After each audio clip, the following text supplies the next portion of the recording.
Tere hommikust!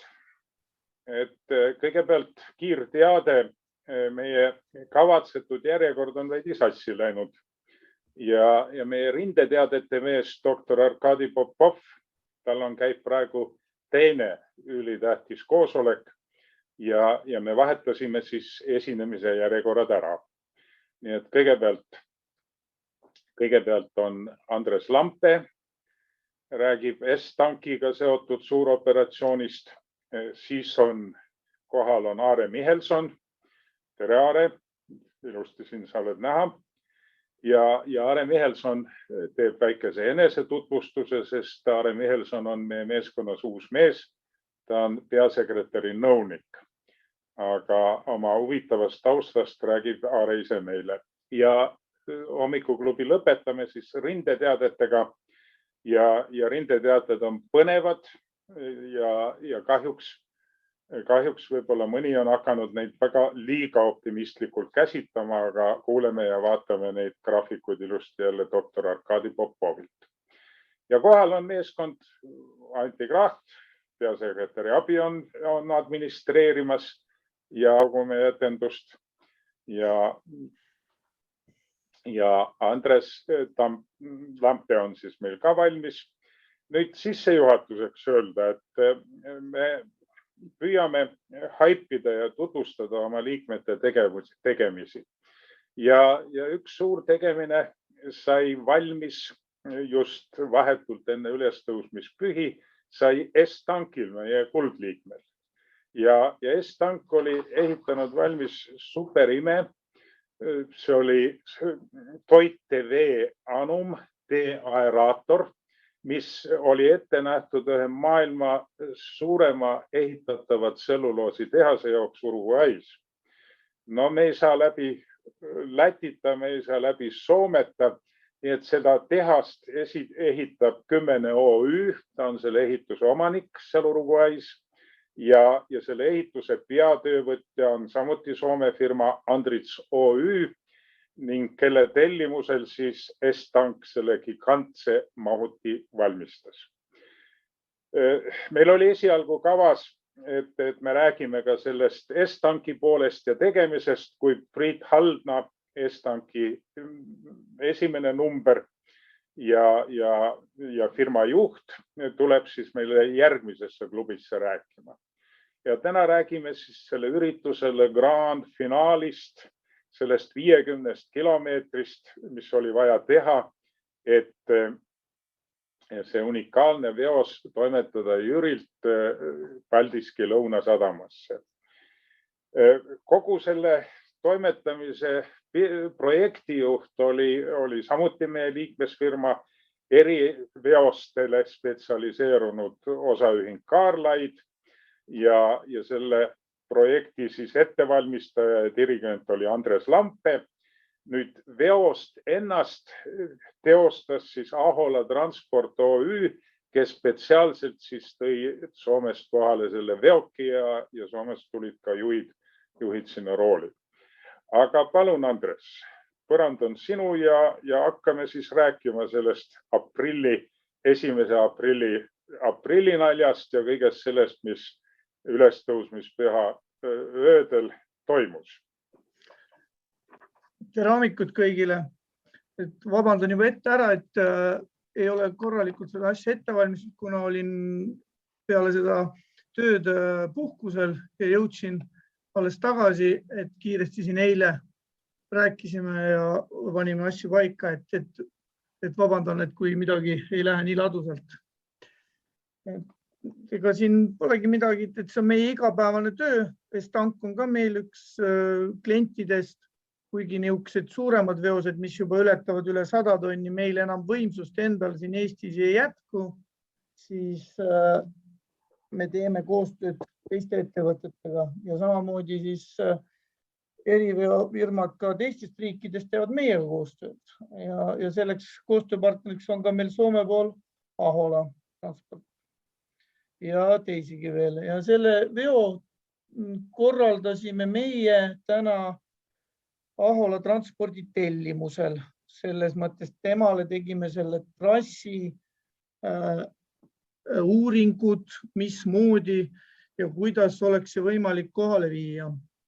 Sest meil on tõsine probleem maanteetranspordivõrgustikuga selles mõttes, et Paldiski on põhisadam, kust välja saavad liikuda nii suured asjad, kus on olemas võimsad kraanad, kuhu saavad tulla sisse suured laevad ja see sadam on töötanud väga hästi.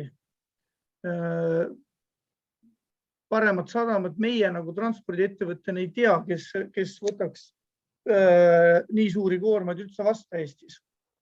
Ja need asjad toimiks seal ladusalt. Ja sinna saamine oli päris keeruline, kuna meil on selle marsruudi peal on üks raudteeveadukt, valinguveadukt, mis on väga kehvas olukorras. Ja sealt selliste koormustega üle ei lasta. Ja see vedu oli selles mõttes natuke erakordne, kuna kõik mõõdud läksid välja, nii pikkus, laius, kõrgus ja kaal. See tähendas, et põhimõtteliselt tuli projekteerida sellele veosele marsruut. Ja teine valukoht oli see, et kuna me saime oma tellijalt selle info, ütleme nii, et aeg oli juba ammu üle läinud, et nende tööde ettevalmistamiseks on miinimumseadusest tulenevalt 4–6 kuud, et üldse neid asju korda ajada. Kuna tegemist on nii palju erinevate asutustega, kellega tuleb kooskõlastused saada, kokkulepped saavutada ja ka mõistlik hinnatase kooskõlastada, et on väga keeruline seda teha nii lühikese ajaga. Ja üks põhifaktor oli see, et oli kevad ja enam ei olnud külmad, et hakkas see sulamisaeg peale ja Eestis on kõige kriitilisem aeg on see märts, aprill, mai, kus on teede lagunemiste aeg, see sõltub muidugi talvest. Ja siis on nende raskete koormatega liikumine on väga-väga piiratud. Põhimõtteliselt meile on see ka üks kõige niisugune raskem periood, kus me kõige vähem saame toimetada, sest igal pool on keelumärgid ees, kandevõimad on piiratud, sõita ei lubata, kuna see on ka arusaadav, sest need teekatted lihtsalt ei pea vastu. Ja ühtegi grammi sa ei tohi teljekoormust ületada. See on niisugune põhiline reegel, mida me peame jälgima ja sellest tulenevalt on ka täna seadusandlus kogu aeg täienenud, et me peame oma tegude eest pärast vastutama ja kui me midagi ära lõhume ja kuskilt läbi vajume, ära rikume, siis me peame taastama täielikult endise olukorra ja maksma ka sealjuures veel trahve, kui on teehaldajal mingit pretensioone. Et see on siis selline sissejuhatus. Töö sellise mahutiga veoga hakkab pihta, siis esmalt tuleb leida see veotee ja selle veotee leidmiseks kulub omajagu aega. Kõigepealt peab esitama Transpordiametilt taotluse, et me tahame sellist asja vedada punktist A punkti B, siis Transpordiamet enda poolt annab mingid juhised, annab nõuded, mismoodi neid asju teha ja siis annab ka oma hallatavatel teedel sellised soovitatavad marsruudid, mida me saame kasutada. See on nendepoolne selline vastutulek, kuna neil on olemas need infopagasid, baasid, teed on projekteeritud, on olemas näha, mis raadiustega neid saab läbida, neid pöördeid. Ja sealt lähtudes edasi, siis meie hakkame tegema marsruudi uuringut. Ja selle tünni osa pealt sai läbi käidud 5 tõenäolist marsruuti. Ja kõik need 4 jäivad mängust välja, kuna olid veel suuremad probleemid, olid elektriliinidega seoses, ka viaduktidega andmistega, et läheneda Vasalemma poolt kuskilt sealt uued sillad, mis on tehtud, neid on parandatud, remonditud, aga nende kandevõimed, nende remontimise käigus on vähenenud, kuna nad on tehtud korda, siis on tõstetud sildade enda masse, pealisehitust ja jälle sõita Maanteeamet üle ei luba selliste koormate. Ja täna oli ka hästi oluline selle koorma juures see, et kuna see koorem oli kõrge, 210 tonni, on see raskuskese üks osa, mis sellest määrab, et kuhu kohta see raskuskese jääb. Ja see andis vedajale kohustusega see asi saata tehasesse, et see koorem panna veovahendile peale, see joonis ja saata sealt saada inseneridelt vastust, et mismoodi seda üldse võib selle haagise peale paigaldada, et midagi halba ei juhtuks. Kuna jah, meil enda läks nii minul kui marsruudi tegijal ja kui Ahulal endal oli ka väikene selline kõdi sees, sest täpselt samasugune mahuti, mis Hollandis liiguti ka 50 kilomeetri raadiuses ja sama suure kaaluga läks ümber ja täiesti korralikul maanteel, ainult oli teekalle ja seal oli tehtud laadimisel väike viga ja oli väike sõiduviga ja sellest kõik piisas, et oli see asi kummulikraavis. Et see on YouTube'is videotes ka olemas, et kui keegi saab kunagi huvi tunda, siis seda YouTube'ist leiab üles, et kus tegijaid seal nägijaid. Et selles mõttes see pani meile väga suure kohustuse peale, et see asi korralikult Ahulale ära teha ja jumala pärast midagi sellist ei juhtuks. Teine etapp oligi see, et me valisime siis marsruudi, kutsusime kohale vedaja. Vedaja käis meiega koos selle marsruudi läbi. Saime temaga kokkuleppele, kas see marsruut sobib või ei sobi. Tegime täiendavaid muudatusi liikumissuunal, mismoodi juba estangist selle koormaga välja tulla ja mismoodi selle liikumine toimuma saab. Natukene keeruliseks oli ka vedaja koha peal ja meil oli see, et see haagis ja tehnika oli uus. See on mitte väga ammu soetatud vedajal ja väga täpselt ei teadnud ka vedaja, kuidas ta toimib nendel pööretel. Kuna neid telgesi on nii palju, pööramiskohad on väga järsud ja need pööramisraadiused me saime kõik tehaselt ja need tuli kõik maha siis trassile joonistada. Et nii see asi pihta hakkas. Andres, sulle täitsa pane oma ekraani jagamine sisse, sul on huvitavat pildimaterjali selle jutu taustal. Proovin siis sellega hakkama saada. Ja ma võtan jutujärje üle, et meil on klubiliste hulgas on tegelikult kogu selle loos sünnitaja. Ja Raigo on see vend, kes selle estanki on rajanud, kes sellel on loonud ja kes selle nõukogu esimehena on kõiki neid muresid südames kandnud. Kas sa pidasid lihavõtet ja pidasid rahulikke ülestõusmispühi või olid ka metsas väljas, kui see ülevedu toimus?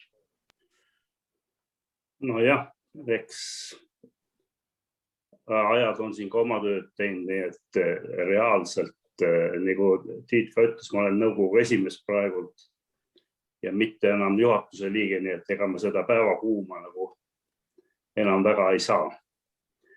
Aga muidugi ma olin kogu selle eelnevate kuude teemadega, et kui problemaatiliseks võib see vedu kujuneda. Nii et ega see jah ei andnud mulle rahu ka kogu see vedamine ennem, kui ta reaalselt oli siis pühapäeval sadamas. Nii et jah, sai selline tellimus võetud ja oli ka teada see risk, et siin ei ole probleemi vaba see transport, aga nii me otsustasime, et me kõik ära teeme ja nüüd juhtus tõesti siis see ka mitte juhtunud, vaid tänu headele kolleegidele ja kes selle korralikult siis vedasid ka sinna sadamasse.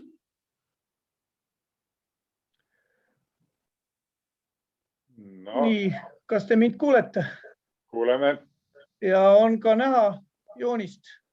Joonist ei ole, praegu on sul näha faili nimesid. Nüüd on joonist näha, jah. Siin on nüüd, siis ta tuli teisel ekraanil. Siin on näha kõige esialgsem joonis, mis meilt tuli siis meie tellijalt siis sealt tahulalt, et niisugune asi on vaja ära vedada. Noh, see on niisugune, kus arvestatakse välja siis kõik need koormused telgedele, kus pannakse paika see raskuskese, mõõdud, et mismoodi ta võiks nüüd sellele haagise peale jääda, et see on niisugune väga algeline ja palju nüüd siis telgesi vaja on, et siin on telgesi tunduvalt vähem, kui tegelikult meil nüüd kokkuvõttes tuli, et kokkuvõttes meil oli 24 rattapaari all, 26 isegi, et see on nüüd esimene selline variant, et Soomes oleks võimalik vedada ka sellise kombinatsiooniga, kuna seal on tee kandevõimed on hoopis erinevad, suuremad, võib teljele panna kohati ka kuni 17 tonni, siis meil on see piiratud 12 tonniga, millest me peame 100% kinni pidama, et me ei tohi seda ületada. Et kuna seega on meile endale selles mõttes väga tähtis, et kui see ikkagi tee ära vajub või mingi teeser pööldel ära vajub, siis on kuri karjas, et siis midagi head ei too. Ja siit siis nüüd edasi liikudes, et kui selline töö on tehtud, siis tuleb hakata panema paika siis seda ajagraafikut ja marsruuti. No, siin võib ühe näite tuua, kus me kuskil mingis etapis me jõuame sellise dokumendina. On seda dokumenti näha kõigile? Pilti on näha, jah. Et tekitame sellise dokumendi omale, kus me juba siis vedajaga koostöös töötame läbi, mismoodi me sõidame, mis kell kuskil me oleme, kus me peame jõudma ja mis kohti me kõike läbime. Ja siis peale seda meil on selge ka, kus mis töid me peame hakkama tegema. Ja täna on siis Transpordiamet see, kes ka paneb kõik teehaldajad, ka täna oli meil marsruudile tänu nüüd sellele valinguviaduktile. Siin on näha seda pööret, kus me peame ära pöörama, et mitte üle valinguviadukti sõita. Et siis iga teehaldaja või kelle territooriumis teed läbib, peame hakkama siis tegelema kooskõlastustega, nendega kokkuleppeid saavutama, et me võime sealt minna. Ja see välja valitud marsruut oli sellepärast meie jaoks keeruline, kuna siingi on näha nüüd, kui me Sauest sisse tulime, siit edasi liikub lõik, kus me pääseme tagasi Tallinna ringteele, siia vahele nüüd jäi valinguviadukt. Siin on 7 tonni märk läbi aasta ringi ees, peaautode keeld üldse sõita. Ja me siis tahame sinna peale minna 300 tonni. Ja siis te kujutate ette, mis Saue valg meile selle peale jälle vastu. Kuna sealt läks ka läbi ühe korra paar aastat tagasi koorem ja meie sellega tol hetkel ei tegelenud, mis oli mitte oluliselt, kaaluliselt isegi väiksem, aga mõõdult oli ja kõrguselt oli palju väiksem. Mingid teekahjustus seal tekitati ja oli vastasseis kõva, ja see vedu toimus suvel. Nüüd, kuna oli kevad ja sulamiste aeg, siis oli kohe Saue vallalt, kes teedes ja haldavad ja teedega tegelevad ja oli vastasseis, et ei, siia ei tule. See oli esimene niisugune suur tõrge. Noh, ega siis muud midagi üle ei jäänud, et tuli hakata kasutama oma pikkade aastatega, 20 aastat olen sellel turul toiminud, isegi rohkem. Eks sellega on ka tutvusi tekkinud ja lähenema natuke teist kaudu nendele küsimustele. Ja teine probleem oli siinsamas oli Eesti raudtee. See oli suur ja see oli üks suurematest probleemidest täpselt samuti, kuna nemad ei olnud nõus, kõrgus läks nii suureks ja üle 7 meetri kõrguse koormatel enam liinid tõsta ei võimalda.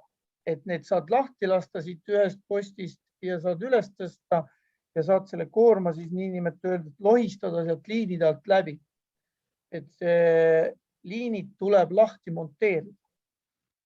Ja kuna sellele lõigule on teinud Eesti Raudtee, Eesti riik paar aastat tagasi 4,5 miljoni eest investeeringuid, ehitanud kõik selle uuesti välja ja nemad rendivad seda oma raudteevõrgustikku ja Elronile, siis seda katkestust öeldi kohe ära, et me ei tee. Et see unustage ära, et otsige teine marsruut, et seda me ei ole nõus tegema. Et esiteks meil ei ole kogemusi ja esiteks mis need liinid on, need on pingutatud ja nende on seal, kui need katkevad või midagi nendega juhtub ja rongid liikuda ei saa, siis nendel Eesti Raudtee ja Elroni vahel on nii kõva leping, et seal on nii meeletud trahvid, et seda riski nemad ei võta. Ja oli nagu täiesti selline kriips peal, et mis teha. Muud marsruuti ei ole. Siis tuli võtta ühendust Elroniga. Siis hakkasime pehmelt nendega rääkima, et kuidagi peaks ikkagi saama. Kõige olulisem aeg oli see, et me vaatasime ka kalendrisse iga päev, et ilmad soojenevad. Võtsime oma kolleegiga Ain Kendraga ühendust, kes meil teeb neid mõõtmiseid ja arvutusi, kogu aeg kandearvutusi, kus me üle sõidame. Et mis teha, mis saab, et mis sa arvad sellest asjast, et Eesti Raudtee ja Elron ütlesid, et tingimus on see, et miinimum üldse, et nad hakkavad taotlust läbi vaatama, taotluse esitamise päevast on 45 päeva, nemad hakkavad alles vaatama, uurima seda. See aeg oli juba ümber. Ja siis me Ain Kendraga vaatasime, et see viimane aeg, millega veel minna saaks, oleks märtsi lõpp, aprilli algus, et siis juba tee läheb alt ära. Ja kuna siin lõigul on turba, raba ja see tee on tehtud omal ajal mingi sovhoosi või kolhoosi tee peale lihtsalt pandud selline pinkkatte ja kui see nüüd 30 senti läbi külmub alt, siis see tee on laiali ja me oleme seal tee all, et me vajume sealt läbi.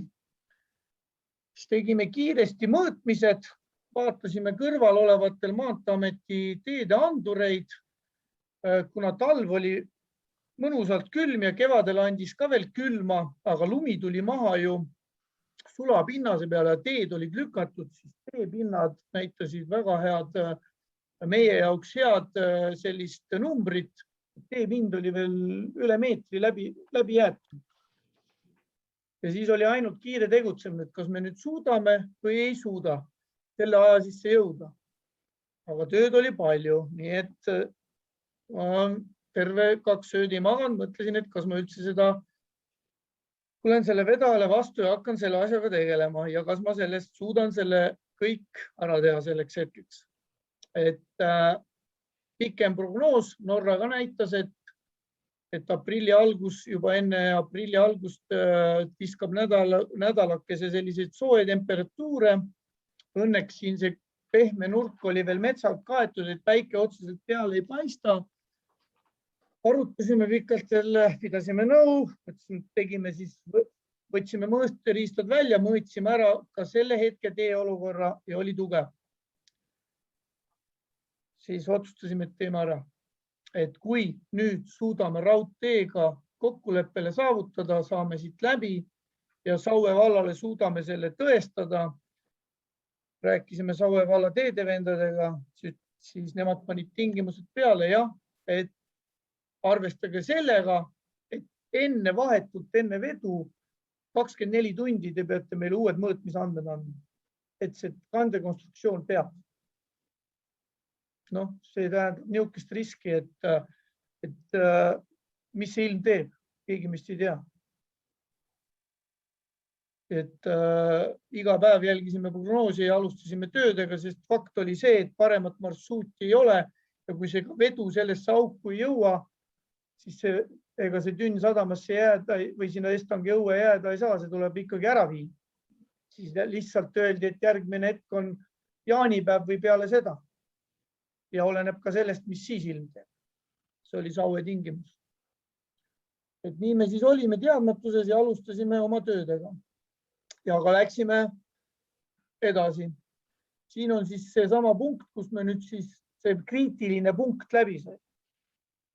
Et siit edasi olid puhtalt siis ka veel Eesti Raudteega kooskõlastused, 2 liini jäi tee peale ette, siin veel vahepeal jääb enne Paldiskit ja siin marsruudile, et saada ikkagi kokkuleppel, et need liinid lahti ühendus, kuna nad enam tõsta ei ole võimalik, siis nad võivad katkeda ja need tuleb lahti monteerida.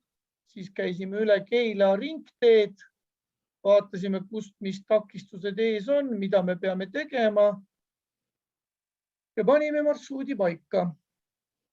Ja lõpuks siis on näha siin, et olemegi jõudnud Paldiski sadamasse. Siin on see kai ja siin on siis see peatumispaik. Ja samuti oli meil ka vaja jõuda siia sadamasse, et ka tuli see, et siin on jälle uus haldaja. See on Tallinna Sadam, kes seda haldab. Ja nende kaudu tuligi meile informatsioon, et laev on juba tellitud märtsi lõpuks, siis nende teada olevalt tuleb laev sisse märtsi lõpuks, kes tahab seda tünni ära viia, siis minu poolt oli kohe eitav vastus neile, et ei, et te sellega arvestada ei saa, et me ei jõua oma töödega valmis, et töömahud on nii suured, mis tellija ette pani, et need pöörangud kõik ära teha ja mis see ilm teab, et meie seda lubada ei saa. Ja sadamal oli endal veel probleem siin, et kuna seda haldab STV, oli kõik see ladu, mis siin täna oli puitu täis veel. Ja selle laeva väljumine oli teadmine. Ja see ei ole tänagi veel välja. See tähendas jälle selles mõttes lisaraha, lisakohustusi ja loomulikult on see kurb, aga midagi pole teha, et see raha ju kirjutatakse kõik ju tellija kaela. Nii et siis lõpptellijana on Estank sunnitud need kõik, et kui see koorem peab jõuda siia, siis tuleb paraku need kinni maksta. Ja noh, need summad niimoodi need välja kujunevad lõpuks ja Transpordiameti poolt antud ettekirjutus, mida me nüüd selle marsruudi, kui me esitlesime, panen selle kinni, tuleb siis selline ettekirjutus, proovin selle üles leida kiirelt, mis kõik meile, mis asju me peame täitma. See on meili vahendusel, ma püüan selle dokumendiga üles leida kiirelt.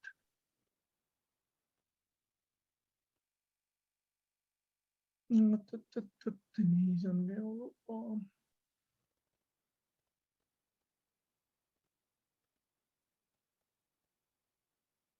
No siin on vist juba,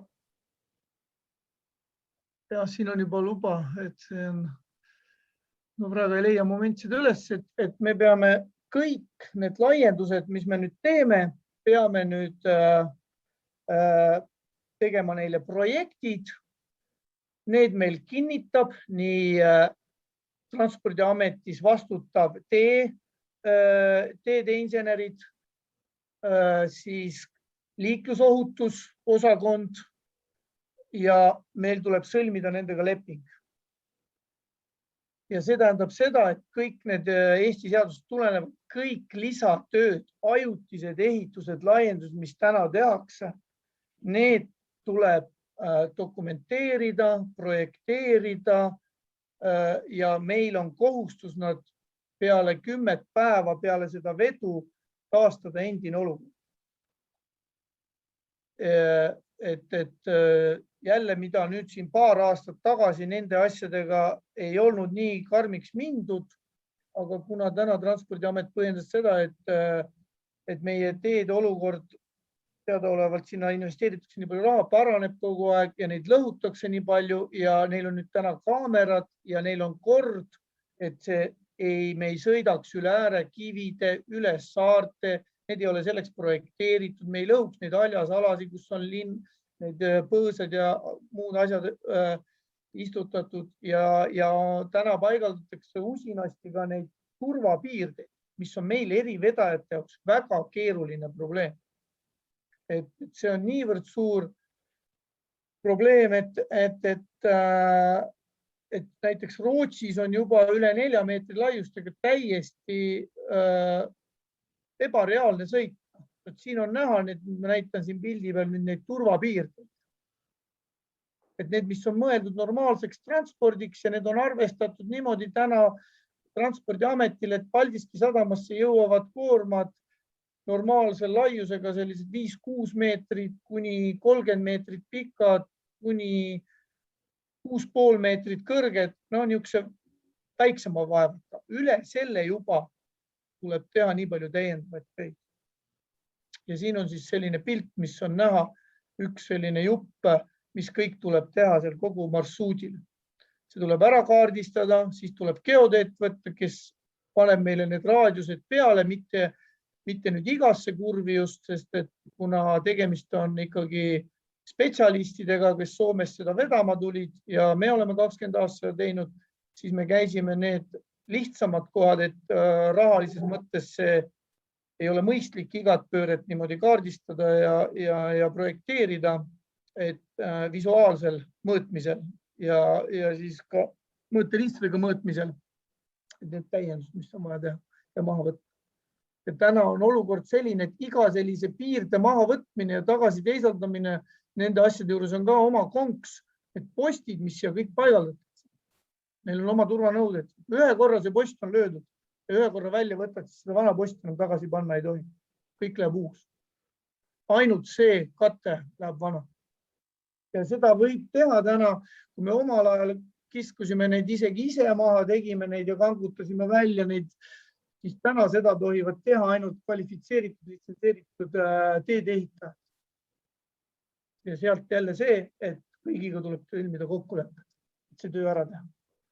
Ja sealt tuleb see ajafaktor, et selliste vedude puhul on miinimumaeg 4-6 kuud ettevalmistusaeg, et jõuda. Ja suuta ka paralleelselt muude toimingutega tegeleda. Ja kas või ka oma, kes seda marsruuti teeb, ka firmasiseste muude toimingutega. Et täna teades tanki, teades Aholat väga hästi, siis mina pühendasin ja minu kolleeg 2 inimest peale tellimust saamist igapäevaselt kontoritunde ja trassi peal käimise tunde ainult sellega tegelesime, et jõuda sinna aknasse 1. aprilli. Et hilisemaks me seda jätta ei saanud ja miks sai ka see aprill valitud ja pühad, siin oli ka lihtne see, võtsime välja Elroni ajagraafiku, vaatasime, kuida rongid liiguvad ja pühade ajal nad liiguvad harvemalt. Me saime Eesti Raudteelt info kätte, et liinide montaaž ja montaaž võtab aega 6-7 tundi, et siis valida selline aken, kus kõige vähem ronge liigub, sest Elroni tingimus oli kohe see, et rongiliiklus seisma ei jää, panete bussi ja maksate selle kõik kinni.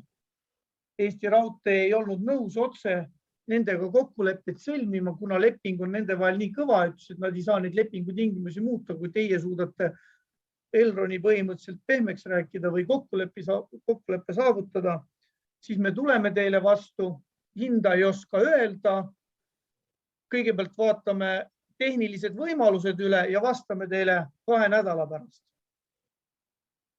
Noh, siis oli jälle mõtlemist, kui palju, et mis saab, kas üldse mida saab, kas alustame ehitamistega või alustame. Aga noh, erivedu, harjunud niisuguste asjadega, mõtlesin ikkagi, ütlesin projekteerijale, midagi teha pole, hakkame projekteerima neid Saue ümbersõite, et me peame läbi saama. Alustasime projekteerimistega. Et näitan siis kohe, mismoodi see projekteerimine välja näeb.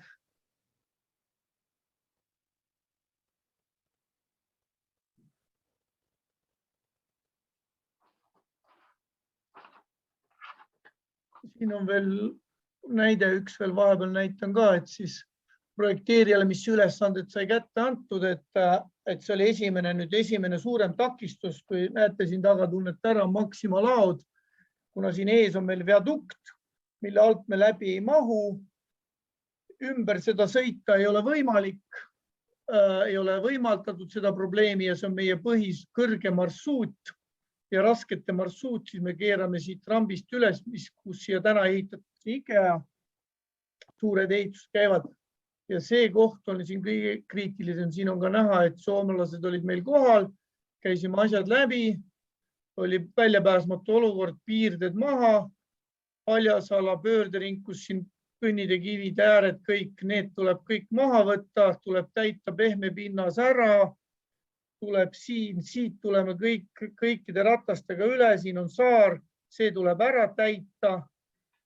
Need servad, et muidu siia, kui me sellise koormaga siia kõikide rataste roduga siia taha kinni jääme, siis on see number 1, et kas on rehvid puru või läheb koorem resonantsi kõikudes ja võib juhtuda hullem, kuna ruumi siit ettepool oli väga vähe, täpselt parasjagu, et see pööre ära teha.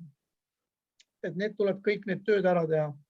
Ja siit sai ka, olen mina oma nagu sellise copy-paste'i teinud Soomest, siis Soomes tehakse need graniitkilluga.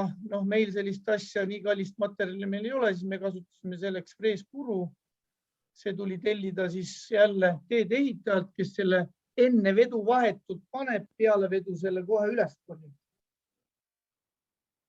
Et see oli ka jälle vedaja tingimus, et ta ei saa tulla siia oma tehnikat lõhkuma, et kui siin esimesel pöördel juba rehvid lähevad, siis me kaugemale selle koormaga ei jõua. Ja neid rehve seal all vahetada põhimõtteliselt on võimatu. Ja esiteks väga ohtlik. Et siin suures selles mõttes võib öelda, et kui ka meie korravalvajad, politseinikud arvavad, et erivedajad on hirmsad teedelõhkujad ja sõidavad üle tonnaažidega või ka tavaliikleja vaatab, et mingi suur kolakas on peal, et me lõhume teid, siis me ütleme, et me lõhume igal juhul vähem teid kui teedeliitajad ise oma liivakoormatega, sest meie seda lubada ei saa, et meil rehvid all puruks lähevad. Me jälgime neid kaaluse väga hoolikalt. Kui klient deklareerib õiged kaalud, siis me jälgime neid ja vaatame kohe ja meil on ka tänastel aagistel on kõik peal kaalud, mõõdikud, me saame ise seda kaalu kontrollida ja ka näitab veduk täpselt ära kaalud. Et selles mõttes on hästi palju on ka tellijate poolt sellist arvestuslikku kaaluarvestust kaupade kohta, mis tegelikult väga paljudel juhtudel ei ole tõesed. Ja siis tekivad probleemid, on valesti tellitud load, on meil valesti valitud veotehnika. Nii kui me paneme ühe tellija juurde, me tõstame masse, kõik muutub valeks. Ja lõpuks selle tagajärjel on ka see, et ei tööta ka täna, mis on väga oluline asi, mitte üks kindlustus. Kindlustus, kes selliseid vedusi kindlustavad või pakuvad ka meile kindlustust, väga täpselt jälgivad, mismoodi on paberid vormistatud. Ja kui veoluba on vale, siis tegelikult on sõitmine keelatud tee peal. Ja kindlustusel ei ole mitte mingit kohustust, mitte üht kahju kinni maksta. Sest sa oled ise läinud tegema seda, mida sa ei tohi teha. Paljud vedajad vaatavad ikkagi sellised, ehk ei juhtu midagi ja lähme, teeme ära.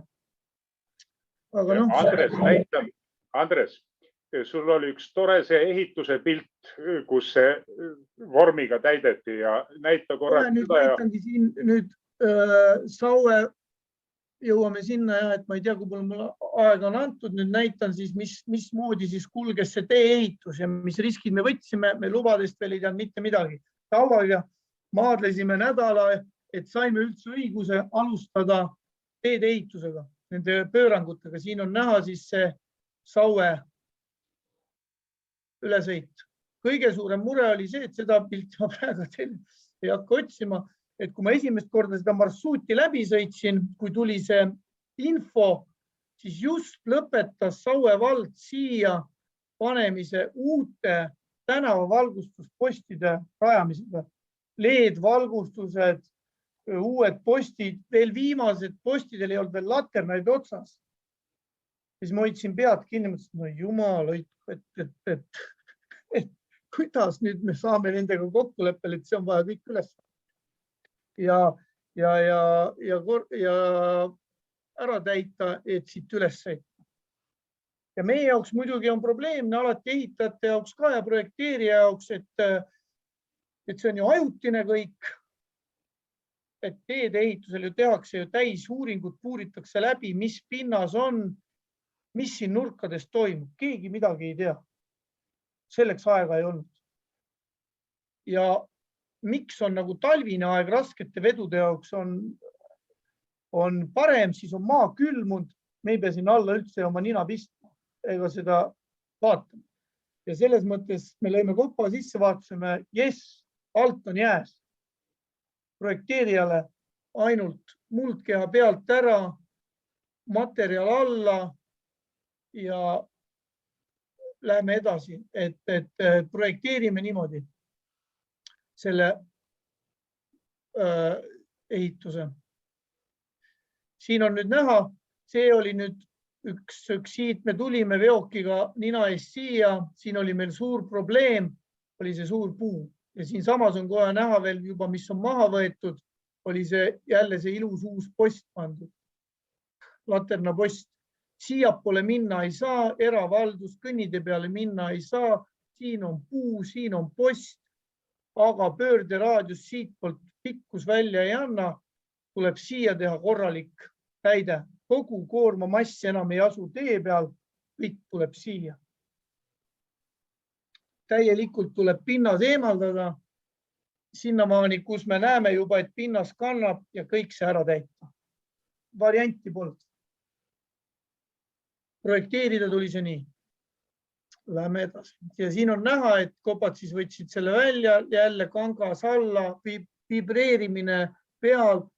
Kõige suurem probleem ka ehitaja jaoks, et need kihtide paksused tuleb nii ruttu panna, tavale vajumist ei ole, sa ei saa seda teha, läheb väga kalliks, kui teha samamoodi nagu teed, et peab leidma mingi kiirema lahenduse, et saada see pealispind kandma ja kiiresti see valmis ehitada, et ajaliselt jõuda, siis tuli võtta kasutusele selline materjal. Ise otsisin välja selle, vaatasin, mis internetis toimub, rääkisin projekteerijaga, leidsin, nägin, kui ta jälle Hollandis tehti, et selline geokärg. Et see nüüd hoiab seda kildu, nüüd see laotatakse killupõhi alla kerge, nüüd siia peale jälle kild täis, et see kild alt ära ei voolaks ja on ainult 10 senti kõrge, et me tihendame selle pealispinna ära. Et seda alumispinda me ei suuda niimoodi ära tihendada, et see ja nii kiiresti ehitusega, et see jääks kandma ja siis tuli see kärg maha panna nendesse kohtadesse, et ei tekiks vaju, mis siin on näha, missugune see tee ise on, et see on ise on niisuguses nutuses seisus juba, mille pärast Saue vald ütleski, et ei, me ei lase teid siia kogu aeg. Ja ütles, et okei, et töödega võite alustada, aga luba me väljastame vahetult 24 tundi enne seda edu, kui kandev mõõtmised annavad välja. Frisk kogu aeg jätkub.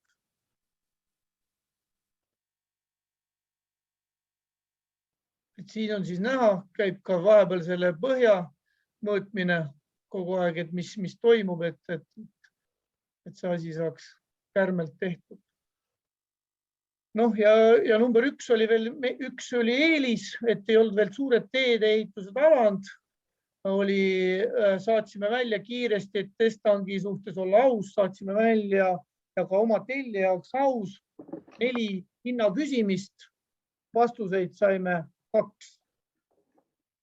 2, kes üldse olid nõus, vastasid ja olid nõus selles ajavahemikus seda tööd tegema, kuna ei olnud veel uued projektid alanud ja siis tegid oma pakkumise. Ja teadaolevalt võtsin siis, siin on näha ka Amifaxilt ja oli ka Tref Nord, kes on siin meie lähedal, kuna temal on see Freespuru oli, ma tean ja tunnen sealt inimesi oli olemas, et siis võtsin neilt pakkumised.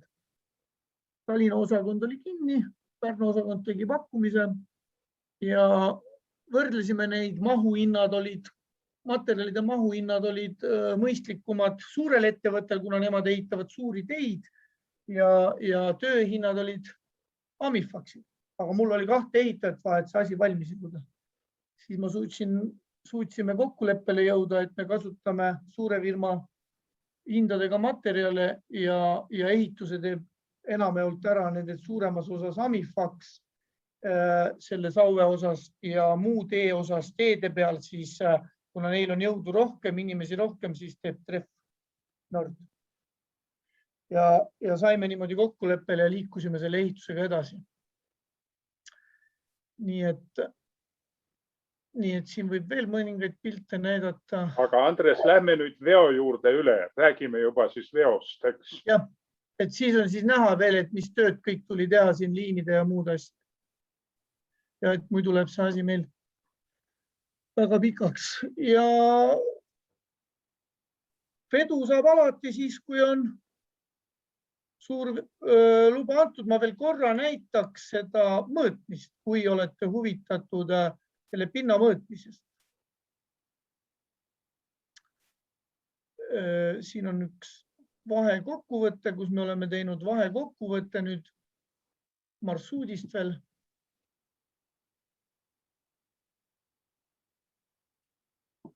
Siin on näha nüüd, kus me oleme nüüd läbi käinud juba, kus mis suunades, mis moodi, kus on mida vaja kõik teisaldada.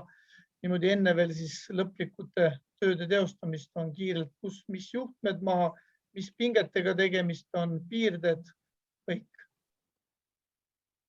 Kus portaalid, kus me pargime, et see on siis niisugune veel enne tööde alustamist viimane niisugune dokument,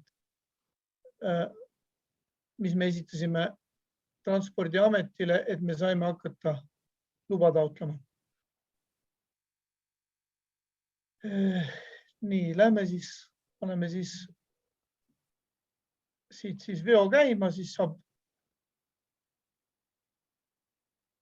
rääkida. Nii, Mattias, just sa oled valmis minna sana.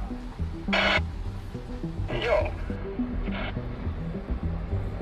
On siis väljasõit. Meil enda varuks kellaajalised plaanid paika panna, kuna siin see väike jupp oli lihtne kinni panna Jüris, siis me tund aega nagu ennetasime lubatud aega, et kuidas esimene pööre meil läheb.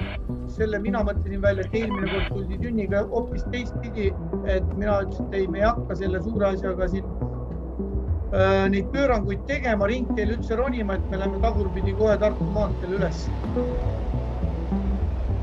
Ja see töötas väga hästi, et see mõttelaad soomlastele sobis ja me saime tund aega oodata, enne kui Tartu maanteel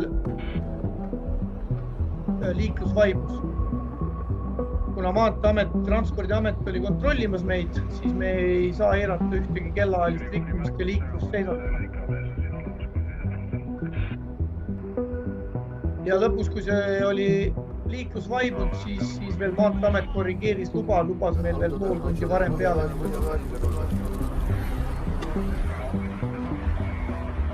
Siit on näha see esimene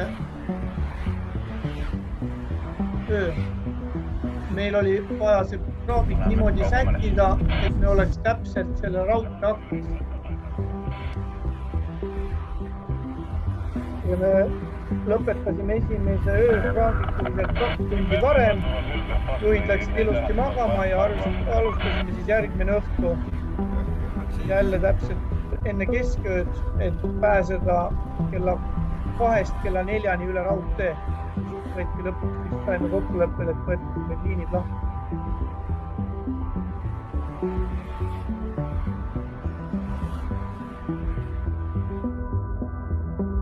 Siin on nüüd siis näha, siin on nüüd, me sättisime ennast parkima. Ja see on juba siis meil teine öö, kus me siin liigume nüüd. Ei, see on ikka esimene. Sorry. taga on näha siis auto, kellesse on laaditud veel 15 tonni raskust peale, et kuna teatud järskudel pööretel juba, kui rattad on paagisel nii välja keeratud, hakkab see raskus vastu töötama, et ei jõua auto tõmmata, siis peab teda lükkama või siis teatud olukorras tõukama, et alati peab olema valvel, et lihtsalt see auto ei saa koha pealt minema, koormus on nii suur, et rattad käivad ringi ja mitte midagi ei juhtu. Peab tõukama.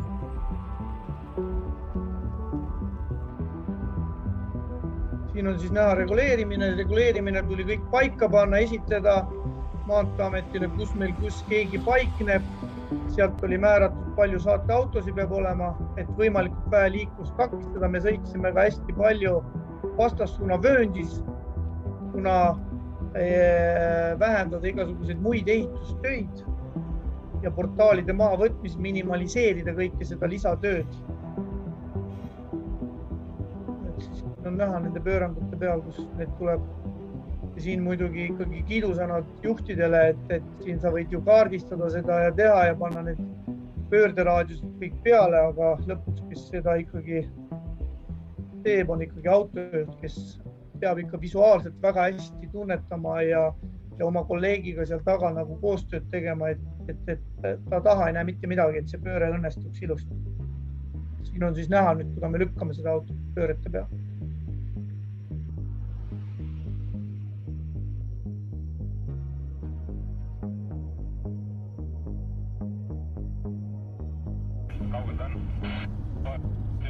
Raadioside kogu aeg ees liikus, meil oli, tol ööl oli väljas kuskil 25-30 inimest, elektrikud, kuna tegemist on nii kõrge koormaga, siis kõrge pinge ütles, et iga liini kontrollib eraldi, kuna ilmad läksid ka juba soojaks, jälle meie õnn, öösse oli külm, kõrgepingeliinid vastavalt tarbimisele vajuvad läbi kuni pool meeter, siin on näha, kus poisid tõstsid neid liine.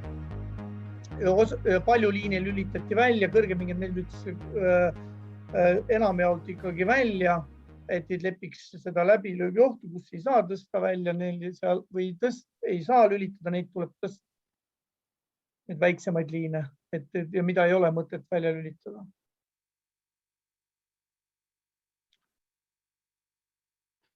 Et näitad veel ühte? Jah, ma näitan ühte videot veel teile siis.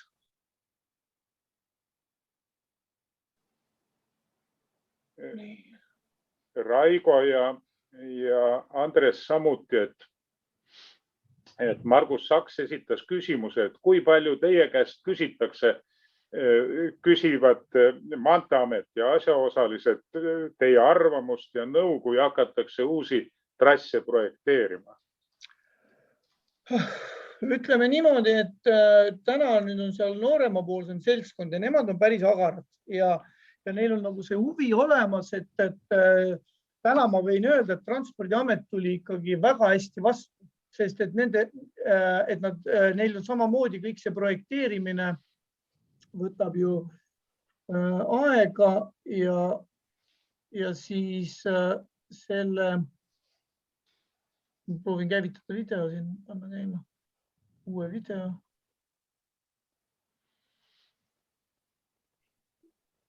Olen korraks selle.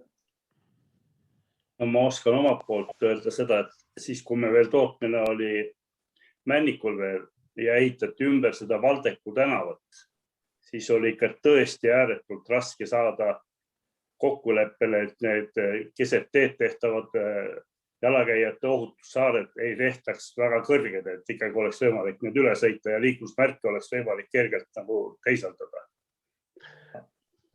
Et väga hästi vist mäletad, kui me käisime linnavalitsuses koos, istusime laua taga ja tõusime püsti, kui põhimõtteliselt anti märku, et siis võib-olla me midagi teeks, kui midagi juhtuks teistmoodi, aga me ei olnud nõus sellega.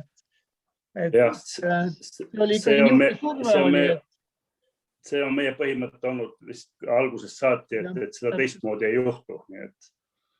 Aga jah, see on väga hea, kui praegu sa oled kogenud, et see on nagu paremaks läinud. Et see ajast tagasi oli tõesti ikka väga nukker kohe. Aga lõpptulemusel me ikka saime need Valdeku tänava, need ohusaared saimegi, mida me soovisime, aga läbi suure ajakuluga. Häda, jah. Nii ma prooviksid nüüd seda teist videot panna, aga olen nii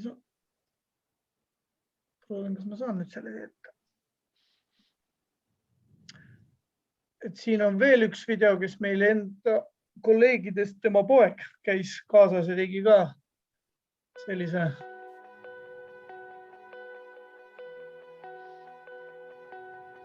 on teil ilusti näha? On näha, täisekraani võiks anda. Ja, nüüd on. On siin seda tehtud sellest seosest.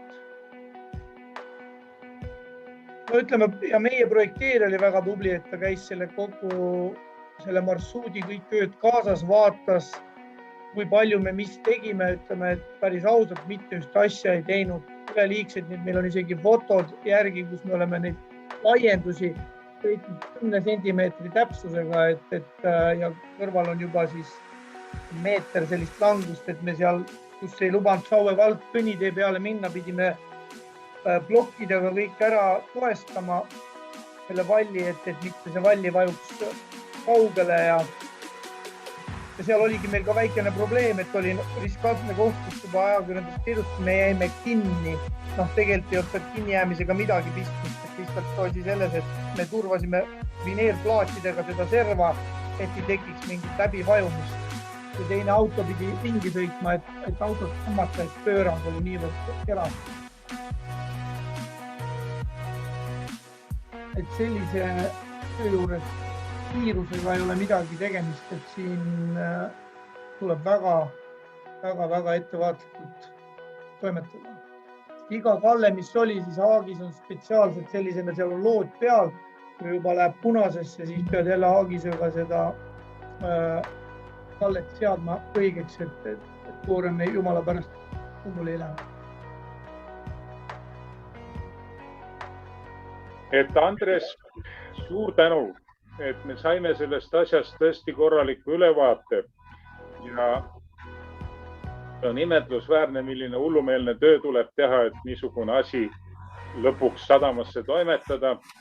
Oma järgmises klubis me kuuleme, kuidas ja mida nõuab sellise asja valmis tegemine. Meil on järgmine esineja ka väga ajatundliku režiimiga mees on kohal. Doktor Arkadi Popov on kohale jõudnud.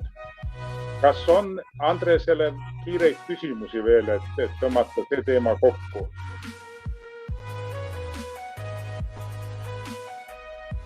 Kõik on selge. Ma lugesin komme Delfi artikli all ja see on uskumatu, millist lollust seal oli kirjutatud ja ülbus suust välja aetud. See on supertööd, mida tehakse ja au ja kiitus meie liikmesfirmadele Estankile, kes suudab niisuguseid asju teha, valmis teha ja Kaarlaiule, kes suudab niimoodi neid asju üle maailma toimetada. Andres rääkis just enne meie loo algust, et praegu käib meil üks tellimus, et Euroopast võetakse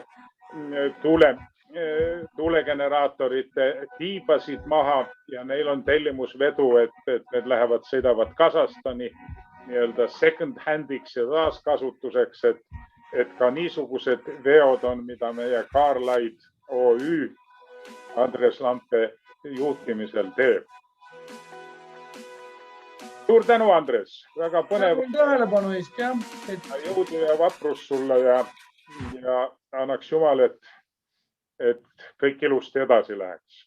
Sügisene me Kaarlaid OÜ toimetab nüüd Leedus, et paneme suuri tuuleparkisi.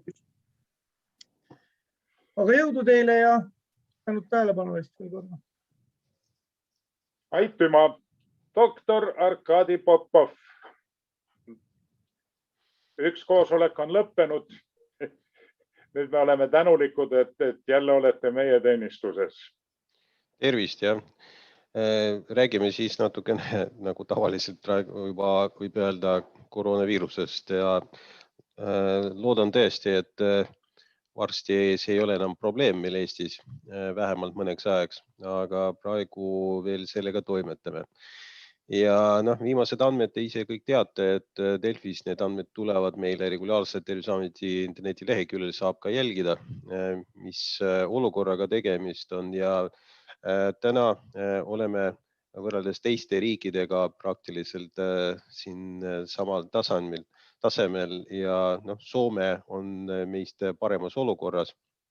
Aga teised, kes koos võitlesid siin, Tšehhi, mis tegi läbi 3 lainet või siis järellainet, nii ja naa seda võib nimetada, selle hooaja jooksul on ka rahunemas.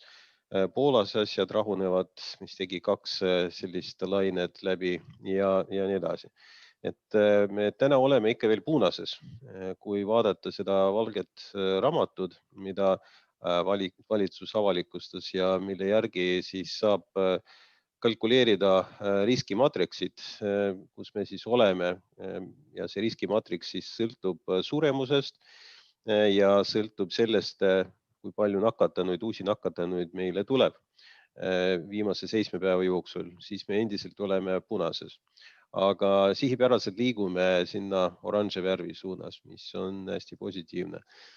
Nakatumiskordaja oli vahepeal teinud väikse tõusu.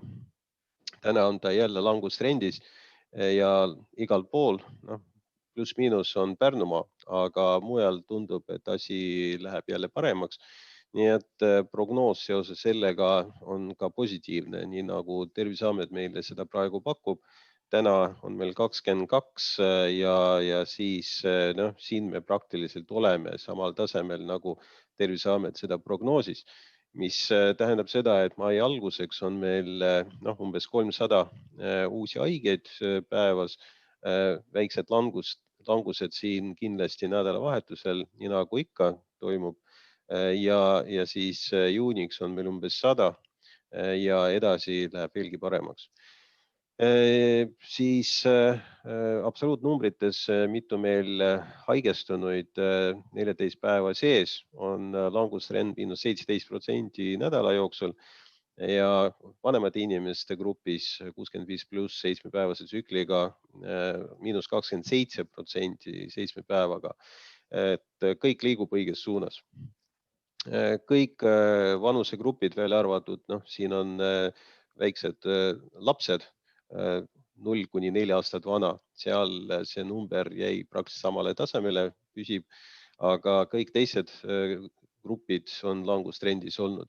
Ja eks praegu muidugi on koolivaheaeg, seda võib-olla ei ole nii hästi märgata nendele inimestele, kes on ka vanemad, koolilaste vanemad, sellel põhjusel, et reaalselt lapsed koolis ei käinud ja vahepeal tekib mulje, et tegelikult üldse koolis õppeprotsess puudub, aga minul vähemalt küll selline mulje tekkinud, vaadata seda, kuidas minu laps koolis nii-öelda käis, et nagu ei muutu midagi koolivaheajal võrreldes tavalise olukorraga. Aga samas ma tean, et inimesed ikkagi reisivad ja väike risk olemas, et tuuakse kaasa midagi mitte väga head Egiptusest või teistest riikidest. Et meil on siin haiglas kogemus olemas, kus inimesed just Egiptusest tulevad tagasi ja haigestunud perekondade kaupa ja nii edasi. Ja siis Eestis on levinud meil täna Suurbritannia tüvi 90,7%, Lõuna-Aafrika Vabariigi tüvi on suht marginaalne siiamaani olnud, aga tänu sellele, et üks hea inimene Lõuna-Eestis haigestunud oli ja siis korraldas mingisuguse ürituse, kus 12 inimest said nakatada, siis see väike levik on nüüd tekkinud. Ja see on hetkel praegu tundub kohalik levik, lokaliseeritud seal Lõuna-Eestis, Põhjaregioonis seda esineb üsna vähe, et üksikud juhtumid. Ja siis täna tuli pluss 436 Eesti 100 000 kohta 14 päeva sees on 512 ja langustrendis kogu aeg. Et graafik läheb alla. Vaktsineerimine vastupidi kasvab ja langustrendis on ka positiivsete testide osakaal, mis on nüüd keskmiselt 10%, nagu me ka eelmised korrad rääkisime, et ideaalis oleks alla 3%. siis me ütleksime, et levik on kontrollitud ja kontrollitav, aga hetkel ta ei ole veel seal, aga sinnapoole teel. Ja täna meil võib öelda, et olukord on selline, kus varjatud levik veel olemas. Aga suureks plussiks võib öelda, et epidemioloogid Terviseametist 1,5 nädalat vähemalt juba jälgivad kontakte ja helistavad jälle inimesi läbi, kellel on kontakt oli olemas ja siis nendega individuaalselt töötavad. Ja see soodustab sellele, et see kõver läheb allapoole. Ja siis, kui kõige kõrgem number oli siin 21 000 praktiliselt, siis täna neid aktiivseid haigeid on ainult 6800 Eestis 14 päeva sees ja langustrend igal pool. Ja kui võtta konkreetselt Tallinna linna, siis linnaosades on Haberstis ja Lasnamäel on veel suhteliselt kõrged numbrid, aga ka need on kogu aeg siin langustrendiga olnud, nii et vaikselt hakkab rahunema. Pärnu linnas on 1500 100 000 kohta ja seal tegelikult ka langustrendiga on see asi. Ja haiglates täna olukord on päris rahulik. Need on eilsed andmed ja täna on 413 patsienti oli haiglaravil, et läks veelgi rahulikumaks see pilt ja meie voodihõive on üsna madal, siin umbes 47% ringis ja just praegu kirjutasin meili oma kolleegidele teistest haiglatest ja Põhjameditsiinistaabist ettepanekuga, et me saaksime deeskaleeruda oma ravivõimekuse. Ehk me räägime sellest, et me hakkame panema COVID voodikohad kinni ja siis minu suur lootus, et kui ma räägin konkreetselt meie haiglast, Lääne-Tallinna Keskhaiglast, et siin selles korpuses, kus ma istun, 20 meetri kauguselt või vähem on mul COVID-1, see on siis COVID osakond, kus on muidu oli vahepeal 20 voodikohta COVID patsiendidele, pärast 15, nüüd 12 voodikohta. Ja kui hästi läheb, siis ma täna panen seda kinni, et see osakond läheb täielikult kinni ja siis 2 patsiendi, kes seal hetkel ravil viibivad, neid viiakse üle nakkuskliinikusse, üle tee Merimetsa ja siis siin selles suures majas meil on ainult 2 patsiendi 3. astme intensiivravis juhitaval ventilatsioonil ja rohkem siin positiivseid haigeid suures majas ei ole. Need on kõik juba nakkushaiglas otseselt. Ehk me jõuame sinna, kus ma loodan paari nädala pärast kõikides suurtes Tallinna haiglates on täielik deeskaleerumine toimunud. Kõik need COVID osakonnad on kinni ja patsiendid viibivad ravil profiilsetes nakkusosakondades. Selline trend meil on ja siis paar sõna vaktsineerimisest, väga pikalt ei räägi. Ja võrreldes teistega Eesti ei ole väga halval positsioonil, ausalt öeldes. Läti on kaugelt meist maas, sest nad ei soovinud endale Pfizeri vaktsiini millegipärast omal ajal. Loobusid sellest, seda kasutas ära Malta ja väga edukalt, kus on väga kõrge vaktsineerimise tase võrreldes teistega, sest nad ostsid üle selle vaktsiini endale. Aga Läti vaktsineerib pingeliselt AstraZenecaga ja tundub, et jäi sellega päris kõvasti hätta. Et meil on pigem vastupidi, minu isiklik seisukoht, ma ei ütle seda välja, mis ma arvan nendest vaktsiinidest, aga olukord on parem. Ja siis praegune olukord selline, et Comirnaty, mis on Pfizeri vaktsiin, on meie 2 doosi vaheline intervall 6 nädalat, mis kehtib siis juba märtsikuust. Moderna 2 doosi intervall jäi 4 nädalaks ja Vaxzevria, mis on AstraZeneca, on 12 nädalat. Ja siis meil haiglas on suht marginaalne töötajate arv, kes on vaktsineeritud AstraZenecaga. Meil haiglatöötajad enamasti vaktsineeritud kas Pfizeriga või Modernaga. Ja need seisukohad immuunprofülaktika ekspertkomisjoni poolt on sellised, et inimesed, kes on esimese AstraZeneca vaktsiini saanud, kahjuks või õnneks, aga hetkel praegu vähemalt seisukoht selline, et peab ka teise doosi tegema AstraZeneca vaktsiiniga. ja siis sama vaktsiin peab olema ka teise manustamise puhul. Need seisukohad on natuke erinevad erinevates riikides ja ma ei välista, et ka meie teadlased vaikselt jõuavad sinna selle otsuseni, et saab kombineerida neid vaktsiini omavahel, aga mitte veel täna. Eks see vajab natukene ilmselt seedimist kolleegidel ja küll me näeme, et see võib juhtuda. Ma ei välista seda üldse. Ja siis endiselt, kui patsient on noorem kui 60 aastat vana, siis AstraZenecaga tema vaktsineerimist ei alusta. Uus vaktsiin tuli Janssen, sellega kohe tekkis, nagu on teada, väike skandaal, et kohe pandi kinni, siis kui ta tuli praktiliselt järgmisel päeval ja peatati selle kasutamise. Täna minu värskemad andmed on, et jälle lubati ja siis saab alustada selle Jansseniga, küll seda Eestis veel vähe, aga summaarne number on suur, nii et see on ühe doosi vaktsiin, adenoviirus 26, jälle mingil määral sarnane AstraZeneca vaktsiiniga ja Sputnikuga. Nii et veel üks vaktsiin on tulekul. Ja siis üksikutel inimestel on tekkinud sarnane AstraZenecaga tüsistus nagu trombotsütopeenia ja selle foonil tromboos. Ehk siis kõigepealt langeb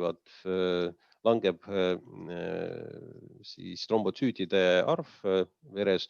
Trombotsüüdid vastutavad meil hüübimissüsteemi toimimise eest ja siis sellele järgneb selline paradoksaalne tromboos, et tekivadki ummistused arterites või veenides. Nii et täna võib loota selle peale, et Janssen siis vabastatakse ja saab kasutada ka Euroliidus.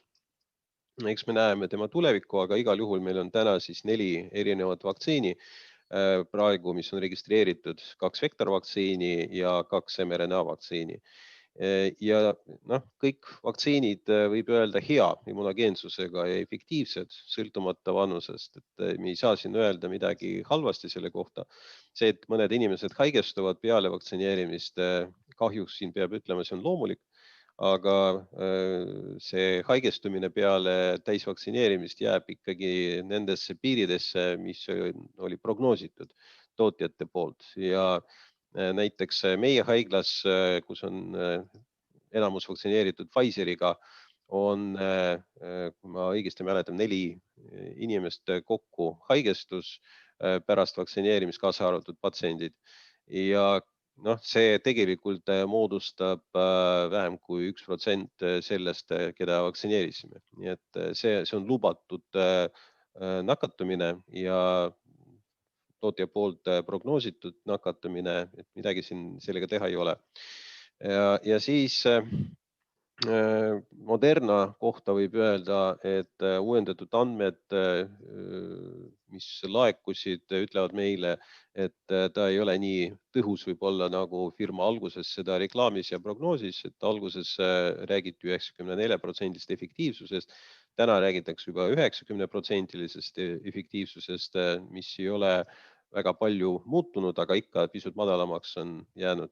Ja lisaks sellele, et esimesed andmed peale 3. faasi uuringut olid selle kohta, et Moderna täielikult 100% kaitseb raskekujulise COVID-i eest. Täna uued andmed ütlevad, et 100% ikkagi ei kaitse, et see kaitse on umbes 95% sarnaselt Pfizeriga. Nii et kui rääkida sellest, kellele, siis Pfizer alates 16. eluaastast ja teised 18. eluaastast, aga need uuringud juba käivad. Et Pfizer juba lõpetas 3. faasi kliinilise uuringu, kus olid kaasatud 12–15-aastased lapsed ja seal tõhusus oli hea. Siis on algamas Pfizeri ja Moderna poolt 2. ja 3. faasi kliiniline uuring lastel. Laste vanus on siis 6 kuud kuni 12 aastat. Sellele järgneb juba ka praegu meie siis töögrupp ministeeriumi juures töötab selle nimel, et planeerida laste vaktsineerimist tulevikus, ilmselt aastast 2022 või selle aasta lõpus. Ja siis Janssen on alustamas kliinilist uuringut rasedatel.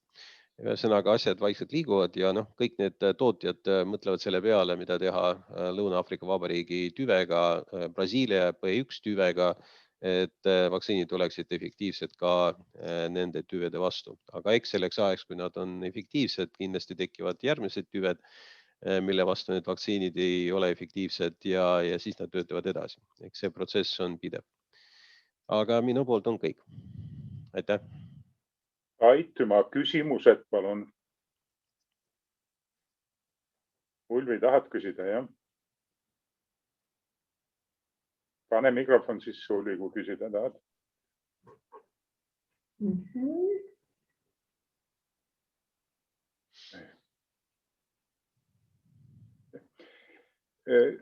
Arkadi, kuidas nüüd on selle vasikavaimustusega, et neid piiranguid võetakse maha, kas oleks põhjust karta ja murelik olla? No, sõltub sellest, mida täpselt tehakse. Et mina olen natukene skeptiline koolide avamise suhtes endiselt ja eriti peale nüüd kooli vaheaega. Et oleks meil rahulikum periood selline, et pooleks seda vaheaega. Ma ütleksin võib-olla, okei, vaatame, katsetame, et nagu peame lahti tegema midagi. Aga just selles kontekstis ausalt öeldes mina neid ei puudutaks praegu. Ja üldse jätaksin need lapsed rahule aasta lõpuni. Et kui juba nad nagunii ei õpi, siis see viimane kuu ei aita väga palju ka. Aga samas muidugi väiksed lapsed, kui nad on koolis distantseerunud, nad iseseisvalt õppida ei oska ja ma saan aru, et olukord ongi muidugi selle kooli õppimise protsessiga kriitiline. Nii ta on. Aga jah, sealt võib tulla väike täiendav risk.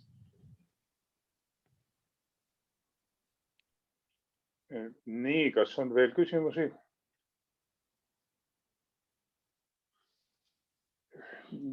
No, kas jätkame Arkadiga? Et 2 nädala pärast on meil järgmine hommikuklubi ja oleks hästi põnev kuulda, mis vahepeal on toimunud ja teie toredaid graafikuid vaadata. Jah, ma võin öelda, et ilmselt 2 nädala pärast ma võin juba jämeda punkti sellele asjale panna ja siis epideemia Eestis on, võib öelda, täiesti kontrolli all ja lahendatud. Ja siis võime maha rahuneda sellega, et siis on teised teemad, et kuidas elada edasi. Annaks jumal, et see niimoodi oleks. Kas mind on kuulda, Hallo? Ja, palun. Ja, ma küsiks, et kuidas võiks võrrelda neid vaktsiine selle Sputnikuga? Et mingil määral meil on ju selline seal Kirde-Eestis ju seltskond olemas, kes seda Sputnikut ootab. Et miks ka mitte, et lõpuks oleks see kogu Eestile kasulik, aga kuidas neid võrrelda, neid vaktsiine? Aitäh. No, võrrelda on väga raske. See ongi probleem, et me suht vähe Sputnikust teame ja vaatamata sellele, et seda müüakse igale poole kolmandatele riikidele. Aga samas ametlik info selle kohta, mis on tema reaalsed tüsistuste protsendid ja need riskid, ega me sellest kahjuks väga palju teada ei saa. Ja kui Euroopa Ravimiamet seda analüüsib praegu, me seda ka ootame, need andmed, kui need andmed nendele laekuvad. Mina isiklikult, see on minu isiklik seisukoht puhtalt, et inimestele peab andma seda, mida nad tahavad. Ja siis, kui meie eesmärk on vaktsineerimise tase riigis, mitte see, mis vahendiga seda tehakse, aga just vaktsineerimise tase, siis eesmärk peab olema täidetud. Nii et sellega me kaitseme oma elanikkonda ja me saame riigi lahti teha mingil hetkel ja saame normaalset elu elada. Nii et ma tean, et see probleem on täitsa olemas seal ja ma tean ka seda, et AstraZenecaga me neid inimesi ei vaktsineeri ära. Mitte mingil juhul, et see ei lähe läbi. Ja üldse AstraZeneca tulevik on hägune. Et selles mõttes, kui me seda ei kasutaks, oleks meil kõigidel tunduvalt kergem. Aitäh, doktor. Kas võib üks meditsiiniline küsimus ka? mõned inimesed, kes kardavad nagu või teavad, et nad on allergilised ja võtavad mingisugust antihistamiinikumi enne, kui vaktsineeritakse, kas Surtexit või ükskõik mida. Kas see on täiesti lubatav või arvestatav ja ei vähenda vaktsineerimise tõhusust? Tõhusust ta ei vähenda, et kui palju sellest kasvu on, iseenesest on küsitav, sest allergia on väga konkreetne asi. Allergia tavaliselt ongi väga konkreetse aine, toimeaine vastu ja kui konkreetselt selle vaktsiini komponentide vastu allergiat varem ei olnud, ega ta niisama ei teki. Nii et võib-olla see on üleliigne hirm ja ausalt öeldes meil siin Eestis raskeid allergilisi reaktsioone me praktiliselt ei näinud nendele vaktsiinidele. Ja kõik need vaktsineerimised, mida me tegime spetsiaalselt allergikutele mõeldud tingimustes, siin meie haiglas on selline palat olemas, kus me allergikuid vaktsineerime. Mitte ühtegi allergilist reaktsiooni ei olnud. Nii et ka see Zyrtec ei tee midagi halba ja ta ei tee ilmselt suurt mitte midagi head. Seda võib võtta enese rahustamiseks, et ma olen siis super kaitstud ja siis vapralt vaktsineerimisele, aga sellel otsene meditsiiniline tõenduspõhisus puudub. Jah, aitäh. Nii, kas on veel kellelgi? Paistab, et küsimusi rohkem ei ole. Et jääme siis ootama seda finaali 2 nädala pärast ja meie järgmises hommikuklubis. Nüüd me oleme teinud rekordi, me ette nähtud tundi oleme me täna kõvasti ületanud ja Aare annab meile andeks, et me tema tutvestamisprotsessi lükkame edasi järgmise klubi korra peale. Lühidalt öeldes on Aare Michelson väga põneva taustaga, aga ma ei ütle, mis see taust on, et järgmine kord huviga kuulete. Et me oleme saanud tubli ja suure ja tõsise praktikaga mehe oma meeskonnale toeks. Aitäh kõigile tulemast. Aitäh Arkadi sisuka esinemise eest. Aitäh Andres. Aitäh Raigo, et sa niisugused tünnitootmise oled meil käima pannud ja et sa aeg-ajalt ikkagi liikluse meil siin Eestimaa teedel seisma paned. Ja häid pühi, ilusat kevadet ja elame veel. Head aega.